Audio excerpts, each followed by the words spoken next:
ചേർന്ന് പറഞ്ഞേ ഹല്ലേലൂയ. സന്തോഷത്തോടെ ഹല്ലേലൂയ. ഹല്ലേലൂയ. നമുക്ക് നമ്മുടെ കർത്താവിൻ്റെ വചനം കേൾക്കാൻ ഒരിക്കൽ കൂടി നമുക്ക് ഈ ആലയത്തിലേക്ക് ഒരുമിച്ച് ചേരാൻ സാധിച്ചു. ഈശോയ്ക്ക് നമുക്ക് നന്ദി പറഞ്ഞ് കർത്താവിൻ്റെ വചനം ശ്രവിക്കാൻ വേണ്ടിയിട്ട് ഒരുങ്ങാം. കർത്താവിൻ്റെ വചനം മുടങ്ങി കേൾക്കുന്നിടത്തെല്ലാം അവിടുത്തെ സാന്നിധ്യമുണ്ട്. ആ സാന്നിധ്യവും വാക്കും നമ്മളെ ഓരോ നിമിഷവും ശക്തിപ്പെടും. നമുക്ക് പൗലോസ്ലീഹ തെസ്സലോനിക്കക്കാർക്ക് എഴുതിയ ഒന്നാമത്തെ ലേഖനം എടുക്കാം. പൗലോസ്ലീഹ തെസ്സലോനിക്കക്കാർക്ക് എഴുതിയ ഒന്നാമത്തെ ലേഖനം, അതിൻ്റെ 5-ാമത്തെ അധ്യായം. നമ്മുടെ ജീവിതങ്ങളെയൊക്കെ വിശുദ്ധമായിട്ട് കാത്തു സൂക്ഷിക്കേണ്ടതിനെ കുറിച്ചും ഒരുക്കത്തെക്കുറിച്ചും ഒക്കെ പൗലോസ്ലീഹ പറഞ്ഞു തരുന്ന ഒരു വചനഭാഗമാണ് 1 തെസ്സലോനിക്കർ 5-ാമത്തെ അധ്യായം. ഒരുങ്ങിയിരിക്കാൻ ഒരു ആഹ്വാനം തരികയാണ്.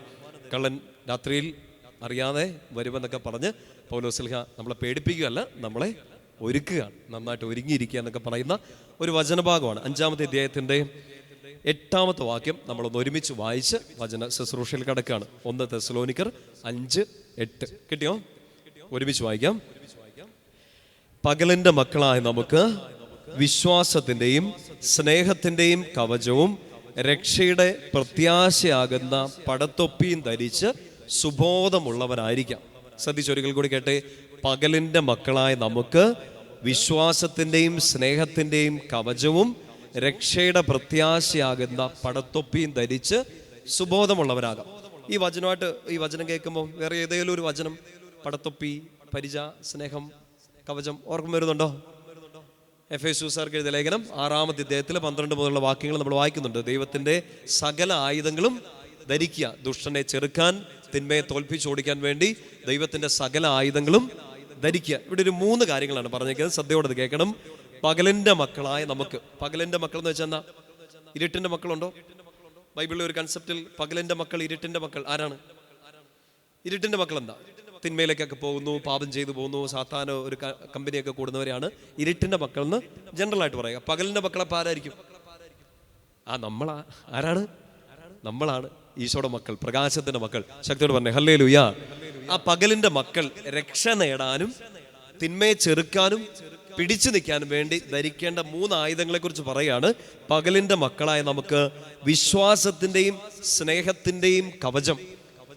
ഞാൻ കഴിഞ്ഞ നോമ്പുകാലത്ത് UK-യിലുള്ള നമ്മുടെ മലയാളി സഹോദരങ്ങൾക്ക് വേണ്ടി ധ്യാനിപ്പിക്കാൻ പോയ സമയത്ത് അവിടെ വെച്ച് ശ്രാമ്പിക്കൽ പിതാവാണ് എനിക്ക് വചനത്തിൻ്റെ ഒരു സ്പിരിച്വൽ ഗുട്ടൻസ് പറഞ്ഞു തന്നത്. സ്നേഹത്തിൻ്റെയും വിശ്വാസത്തിൻ്റെയും കവചം ധരിക്കുക എന്ന് വെച്ചാൽ എന്താണ്? കവചം എന്ന് വെച്ചാൽ എന്താ? പറയൂ, ബാഹുബലി പറയൂ. കവചം ധരിക്കുക എന്ന് വെച്ചാൽ എന്താ? കവചം എന്താണ്? നമ്മുടെ മാർച്ചട്ട നമ്മളെ കവർ ചെയ്യുന്നത് എന്താണ്? നമ്മളെ തിന്മയെ ചെറുക്കാനും ഇനി ദുഷ്ടൻ കൂരമ്പുകൾ ആക്രമണങ്ങൾ നടത്തിയാലും നമ്മളെ അത് തൊടാതിരിക്കാൻ വേണ്ടി ഈ കവചം നമ്മൾ ധരിക്കണം. എന്ത്? സ്നേഹത്തിന്റെ കവചം, വിശ്വാസത്തിന്റെ കവചം. ആരോടുള്ള സ്നേഹം? ഈശോയോടുള്ള സ്നേഹം. ആരിലുള്ള വിശ്വാസം? കഴിഞ്ഞ ഏകദിന ധ്യാനത്തിന് വന്നപ്പോൾ നമ്മൾ ഈ ഒരു കാര്യത്തെക്കുറിച്ച് പറഞ്ഞായിരുന്നു. ഈശോയെ വിശ്വസിക്കുന്നതും ഈശോയിൽ വിശ്വസിക്കുന്നതും തമ്മിലുള്ള വ്യത്യാസം. കിട്ടുന്നുണ്ടോ? അത് ഓർമ്മയിലുണ്ടാണ് കേട്ടോ. ഓർമ്മയിലില്ലെങ്കിൽ വീണ്ടും ഓർത്തെടുക്കാൻ ശ്രമിക്കുക. സ്നേഹത്തിൻ്റെയും വിശ്വാസത്തിൻ്റെയും കവചം എന്ന് വെച്ചാൽ എത്ര തിന്മ നമുക്കെതിരെ പോരടിച്ചാലും, എത്ര സഹനം നമുക്ക് ഈ ഭൂമിയിൽ കിട്ടിയാലും അത് നമ്മളെ സ്പർശിക്കാതിരിക്കാൻ, ആ കൂരമ്പ് നമ്മുടെ നെഞ്ചിനെ തറച്ചു കയറാതിരിക്കാൻ നമുക്ക് കിട്ടുന്ന വലിയൊരു പ്രൊട്ടക്ഷനാണ് സ്നേഹത്തിൻ്റെയും വിശ്വാസത്തിൻ്റെയും കവചം. ഈശോയോടുള്ള സ്നേഹം, ഈശോയിലുള്ള വിശ്വാസം, ഇത് കൊണ്ട് കവർ ചെയ്ത ഒരാളെ തിന്മയ്ക്ക് തൊടാൻ പറ്റില്ല. പലതരം ശക്തിയോട് പറ ഹല്ലേലൂയ. സന്തോഷത്തോട് പറഞ്ഞേ ഹല്ലേലൂയ.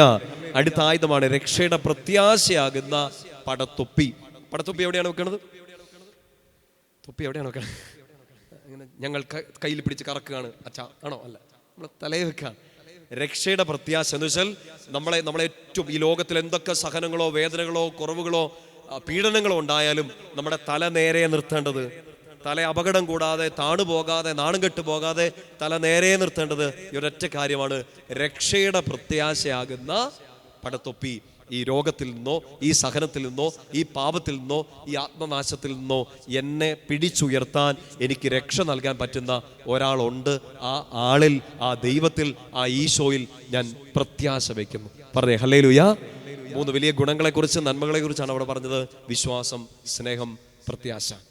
ഈശോയെ സ്നേഹിക്കുക, ഈശോയിൽ വിശ്വസിക്കുക, ആ ഈശോ എന്നെ രക്ഷിക്കും, ഈശോ മാത്രമേ രക്ഷിക്കുകയുള്ളൂ എന്നുള്ള ആ പ്രത്യാശ ഉണ്ടെങ്കിൽ ഒരു തിന്മയും തൊടാതെ തല താണു പോകാതെ നേരെ നിൽക്കാൻ നമുക്ക് പറ്റും.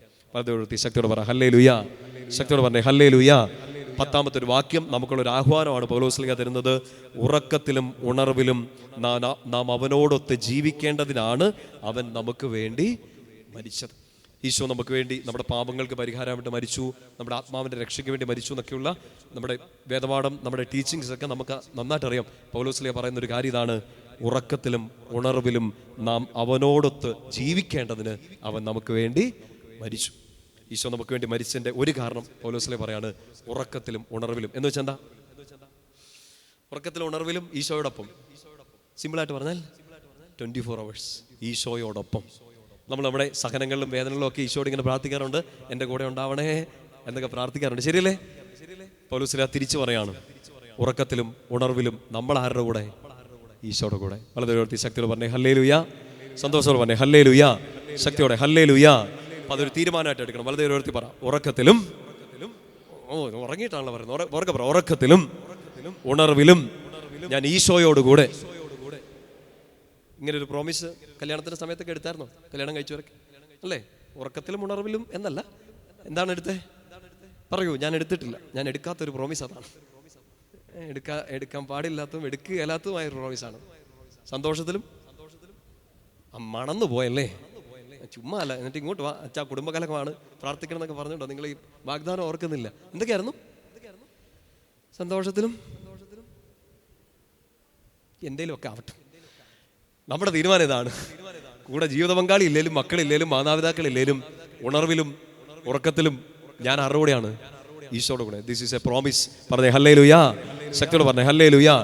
ഉണർവിലും ഉറക്കത്തിലും ഒക്കെ എന്ന് പറഞ്ഞാൽ നിങ്ങൾക്ക് സന്തോഷമാവട്ടെ, സങ്കടമാവട്ടെ, സുഖമാവട്ടെ, ദുഃഖമാവട്ടെ, സമ്പത്താവട്ടെ, ദാരിദ്ര്യമാവട്ടെ, നമ്മൾ ആരുടെ കൂടെയാണ്? ഈശോയുടെ കൂടെ. ശക്തിയോട് പറഞ്ഞേ ഹല്ലേലൂയാ.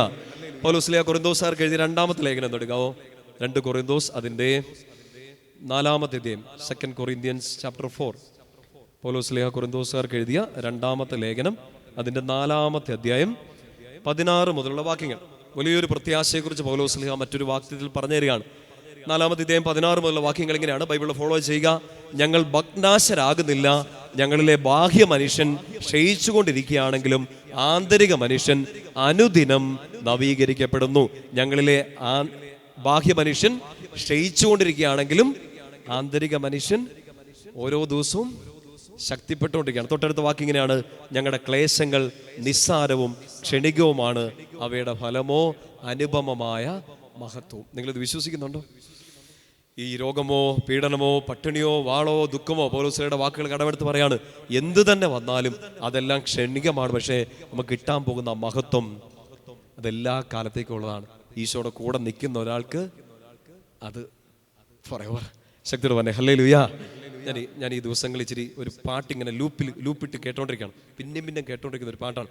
നമ്മുടെ ഒരു പാസ്റ്റർ ബ്രദർ, മിടുക്കനായ പാട്ടുകാരനാണ്. എന്തോരെ വിശുദ്ധമായ പാട്ടുകളാണ് അദ്ദേഹം എഴുതിക്കുന്നത്. ഡോക്ടർ ബ്ലസ്സൻ മേമന, ഒരു പക്ഷേ നിങ്ങൾ കേട്ടിട്ടുണ്ടാവും. അദ്ദേഹത്തിന് ഒത്തിരി പാട്ടുകളുണ്ട്. അതിനകത്ത് പറഞ്ഞാൽ ഇങ്ങനെ എൻ്റെ തലക്കാത്തോടെ ഇപ്പം വെറുതെ ഇരുന്നാലും ഓടിക്കൊണ്ടിരിക്കുകയാണ്. എൻ്റെ വരികൾ ഞാൻ പാടി അക്രമം കാണിക്കുന്നില്ല. രാഹുൽ ചേട്ടനും ആൽബി ചേട്ടനൊക്കെ വരുമ്പോൾ പാടികളും. എൻ്റെ വരികൾ ഇങ്ങനെയാണ്: യേശുവിൻ കൂടുള്ള യാത്ര ആനന്ദമേ, ആ നെഞ്ചോട് ചേർന്നിരുന്നാൽ ഭയമില്ലേ, അൻപേറുന്ന കൈകളാൽ അത്ഭുതമായി നടത്തിടും, മാധുര്യമേറും മൊഴികളാൽ തൻ സ്നേഹമെന്നോട് പങ്കുവയ്ക്കും, ഒറ്റയ്ക്ക് വിടുകയില്ല, തനിച്ച് വിടുകയില്ല, അന്ത്യം വരെ ആ ചൂട് മതി, യേശുവൻ്റെ കൂടെ മതി. യൂട്യൂബിലൊന്ന് നോക്കണം കേട്ടോ, എന്നിട്ട് തന്നെ പാടിക്കും. എൻ്റെ തലയ്ക്കകത്തുനിന്ന് പോകുന്നില്ല, എപ്പോഴും ഇങ്ങനെ ഓടിക്കൊണ്ടിരിക്കും. യേശുവിന് കൂടുള്ള യാത്ര ആനന്ദമേ, ആ നെഞ്ചോട് ചേർന്നിരുന്നാൽ ഭയമില്ലേ, അൻപേറുന്ന കൈകളാൽ അത്ഭുതമായി നടത്തിടും, മാധുര്യമേറും മൊഴികളാൽ തൻ സ്നേഹം എന്നോട് പങ്കുവയ്ക്കും, ഒറ്റയ്ക്ക് വിടുകയില്ല, തനിച്ച് മാറുകയില്ല, അന്ത്യം വരെ ആ ചൂട് മതി, യേശുവൻ്റെ കൂടെ മതി. ശക്തിയോട് പറഞ്ഞേ ഹല്ലേലൂയാ. ശക്തിയോട് പറ ഹല്ലേലൂയാ. പൗലോസിലെ ആ വാക്കുകളെ പോലെ നമ്മളോട് പറഞ്ഞു തരിക. ഇപ്പോൾ സഹനങ്ങളുണ്ട്, ഇപ്പോൾ വേദനകളുണ്ട്, എന്നാൽ അതെല്ലാം ക്ഷണികമാണ്. ലഭിക്കാനിരിക്കുന്ന മഹത്വം അനുപമം. ശക്തിയോട് പറഞ്ഞേ ഹല്ലേലൂയാ. സന്തോഷത്തോടെ പറഞ്ഞേ ഹല്ലേലൂയാ. പൗലോസിലെ വലിയ ധൈര്യത്തോടെ പറയുന്ന ഒരു വാക്യമാണ് 5ാമത്തെ അധ്യായം 6ാമത്തെ വാക്യം. ഉറക്കെ ഒന്ന് വായിക്കാമോ? 2 കൊരിന്തോസ് 5:6. ഉറക്കെ വായിച്ചേ. ഞങ്ങൾക്ക് എല്ലാ ഇപ്പോഴും നല്ല ധൈര്യമുണ്ട്. ഉറക്കെ പറ, ഞങ്ങൾക്ക് എല്ലായ്പ്പോഴും നല്ല ധൈര്യമുണ്ട്. നിങ്ങൾക്കുണ്ടോ? ധൈര്യമുണ്ടോ? സഹനം വരുമ്പോഴും വേദനകൾ വരുമ്പോഴും പ്രതീക്ഷിച്ച് നടക്കാത്ത സമയത്തൊക്കെ ധൈര്യമുണ്ടോ? വരുമ്പോൾ അറിയാം അല്ലേ? നമ്മൾ തോറ്റുവാറിന് തളർന്നുകൊണ്ട് പൗലോസിലെ പറയാണ് ഞങ്ങൾക്ക് വല്ലാത്ത ധൈര്യമാണ്. 7ാമത്തെ വാക്യം ഇങ്ങനെയാണ്, എന്തെന്നാൽ ഞങ്ങൾ നയിക്കപ്പെടുന്നത് വിശ്വാസത്താലാണ്, കാഴ്ചയാലല്ല. ഞങ്ങൾക്ക് നല്ല ധൈര്യമുണ്ട്. ധൈര്യം എന്നാന്നറിയോ? ബന്ധുബലമോ പാരമ്പര്യമോ നമ്മൾ ആർജിച്ചെടുത്ത കഴിവുകളോ നമ്മുടെ ശരീരബലമോ ഒന്നുമല്ല. നമ്മൾ കഴിഞ്ഞ കാലത്തെ സഹനങ്ങളെ തോൽപ്പിച്ചോടിച്ചതിന് നമ്മുടെ അഹങ്കാരമല്ല. നമുക്കൊരു വിശ്വാസം, നമുക്കൊരു ധൈര്യമുണ്ട്. ഞങ്ങൾ കാണുന്നു വിശ്വാസത്താൽ ഞങ്ങളിത് കാണുന്നു. ശക്തിയോട് പറഞ്ഞേ ഹല്ലേലൂയ. വചനം ശ്രദ്ധിച്ച് കേൾക്കണേ. എന്തെന്നാൽ ഞങ്ങൾ നയിക്കപ്പെടുന്നത് വിശ്വാസത്താലാണ്, കാഴ്ചയാലല്ല. ഞങ്ങൾക്ക് ധൈര്യമുണ്ട്. കാഴ്ചയാൽ, അതായത് കൺമുമ്പിൽ അത്ഭുതം കണ്ടിട്ടേ ഞാൻ വിശ്വസിക്കുകയുള്ളൂ എന്ന് പറയുന്നവരല്ല. ഇപ്പോൾ ഈ രോഗമുണ്ട്, ഇപ്പം ഈ സഹനമുണ്ട്, ഇപ്പം ഈ കടമുണ്ട്, ഇപ്പം ഈ ചീത്ത അനുഭവങ്ങളുണ്ട്, ഇന്ന് ഈ മുറിപ്പെട്ട വാക്ക് നമ്മൾ കേട്ടിട്ടുണ്ട്. പക്ഷേ എനിക്ക് നല്ല ധൈര്യമുണ്ട്. കാരണം എൻ്റെ കൺമുമ്പിൽ ഞാൻ ചോദിച്ചതിന് ഉത്തരം ഇപ്പം കിട്ടിയില്ലേലും ഐ ബിലീവ്, ഞാൻ വിശ്വസിക്കുന്നു ഈശോയിൽ. ശക്തിയോട് പറഞ്ഞേ ഹല്ലേലൂയ. സന്തോഷത്തോട് പറഞ്ഞേ ഹല്ലേലൂയ. വലതുവർത്തി ശക്തിയോട് പറഞ്ഞേ ഹല്ലേലൂയ. 9ാമത്തെ വാക്യം നമ്മളൊന്ന് ഒരുമിച്ച് വായിക്കുന്നു. അടുത്തായാലും അകലെയായാലും അവിടുത്തെ പ്രസാദിപ്പിക്കുക എന്നതാണ് ഞങ്ങളുടെ ലക്ഷ്യം. തെസ്സലോനിക്കരുടെ 5ാമത്തെ അധ്യായത്തിൽ നമ്മൾ വായിച്ചു ഓർക്കണം. രാവിലെ ആയാലും എന്നായിരുന്നു? ഉറക്കത്തിലും ഉണർവിലും അവിടുത്തോട് കൂടെ ആയിരിക്കുക. ഇതുപോലെ ചേർത്ത് പൗലോസിലെ പറയാണ് ഇവിടെ, അടുത്തായാലും അകലെയായാലും അവിടുത്തെ പ്രസാദിപ്പിക്കുക എന്നുള്ളതാണ് ഞങ്ങളുടെ ലക്ഷ്യം. ശക്തിയോട് പറഞ്ഞേ ഹല്ലേലൂയ. എൻ്റെ പ്രിയപ്പെട്ട സഹോദരങ്ങളെ, നമ്മൾ ദൈവവചനം കേട്ടുകൊണ്ടിരിക്കുന്ന സമയത്ത് നിങ്ങളുടെ ജീവിത സാഹചര്യങ്ങളൊക്കെ ഓർത്ത് നോക്കുക. നമ്മുടെ സന്തോഷങ്ങൾ നമുക്കുണ്ടാവും, സങ്കടങ്ങളും ഉണ്ടാവും. ശരിയല്ലേ? ആരോഗ്യമുള്ളൊരു സമയമുണ്ട്, ആരോഗ്യം നഷ്ടപ്പെട്ടു പോകുന്നൊരു സമയം ഉണ്ട്, വളരെ സമാധാനപൂർണ്ണമായിട്ട് പോകുന്നൊരു സാഹചര്യമുണ്ട്, ഇടി ഒന്നിനു പുറകെ ഒന്നായിട്ട് കിട്ടുന്ന സാഹചര്യമുണ്ട്. ഈശോ അടുത്ത് നിൽക്കുന്ന അനുഭവങ്ങൾ നമുക്കുണ്ടാവാറുണ്ട്, മൈൻഡ് ചെയ്യാത്ത അനുഭവങ്ങളുണ്ട്. അടുത്താണേലും അകലെയാണേലും അവിടുത്തെ പ്രസാദിപ്പിക്കുക എന്നുള്ളതാണ് നമ്മുടെ ലക്ഷ്യം. 2 കരങ്ങൾ സ്വർഗത്തിലേക്ക് ഉയർത്തിപ്പിടിച്ച് കണ്ണുകളൊന്ന് അടച്ച്. ഞങ്ങൾ ഭഗ്നാശരാവില്ല. ഞങ്ങൾക്ക് നല്ല ധൈര്യമുണ്ട്. കാരണം ഞങ്ങൾ നയിക്കപ്പെടുന്നത്, എൻ്റെ കുടുംബം നയിക്കപ്പെടുന്നത്, എൻ്റെ വ്യക്തി ജീവിതം നയിക്കപ്പെടുന്നത് വിശ്വാസത്താലാണ്, കാഴ്ചയാലല്ല.